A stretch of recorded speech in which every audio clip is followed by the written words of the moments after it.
کہ ایک آدمی مسجد میں بیٹھا تھا، نماز بھی پڑھتا رہا اور بڑا رو رہا، بے انتہا عاجزی اور گڑ گڑا کے رو رو کے اللہ سے مانگ رہا تھا۔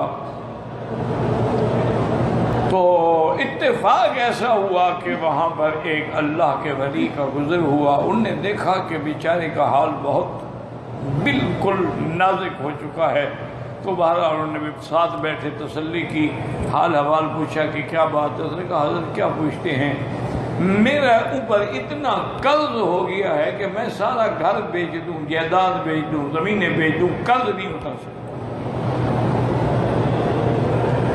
اور میں شریف آدمی ہوں، کوئی مانگنے والا آ جائے تو میں تو پھر شرم سے ڈوب جاتا ہوں نا، کیا کہوں اس کو۔ آپ نے فرمایا بھائی یہ کوئی ایسی بات تو نہیں ہے، میں تمہیں ایک دعا سکھلاتا ہوں، اس دعا کو تم روز صبح و شام ہر نماز کے بعد اور خاص طور پہ تہجد کے وقت 2 رکعت صلاۃ الحاجہ پڑھ کے اس دعا کے ساتھ دعا کرو۔ یہ تو مسئلہ ہی کوئی نہیں ہے۔ کیا مسئلہ ہے، خزائن السماوات والارض کا اللہ مالک ہے۔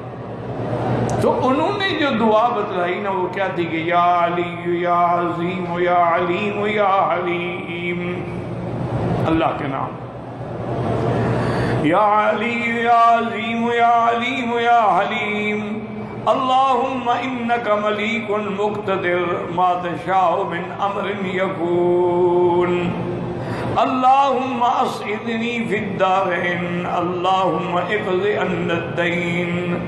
آپ نے فرمایا بس یہ دعا اللہ سے مانگا کرو، کیونکہ اس میں اللہ کے نام ہے نا، ملیک بھی ہے مقتدر بھی ہے، فی مقعد صدق عند ملیک مقتدر، تو یہ دونوں نام جو ہیں اس کے بارے میں بھی علماء کہتے ہیں کہ یہ اسم اعظم ہے۔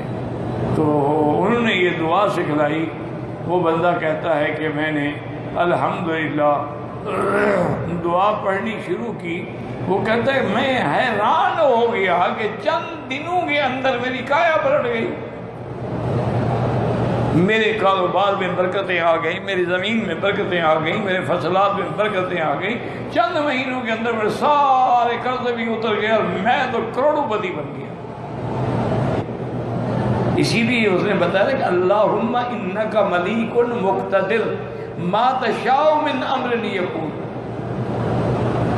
اللہم اسعدنا فی الدارین واقض عنا الدین۔ قرضے کی وجہ سے بہت پریشانی ہے، استغفار زیادہ پڑھیں، کم از کم 2000 دفعہ استغفار پڑھو، انشاءاللہ 1 مہینے میں کوئی قرضہ نہیں رہے گا۔ تجربہ کر کے دیکھ لو۔ کہتے جی قرض دار کی روح جو ہے زمین و آسمان کے درمیان میں لٹکی رہی ہے تو بات نہیں ہے، لیکن قرض دار کو اس وقت تک عذاب سے رہائی نہیں ملتی جب تک اس کا قرضہ ادا نہ کیا جائے۔ اسی لیے حکم ہے کہ سب سے پہلے قرض ادا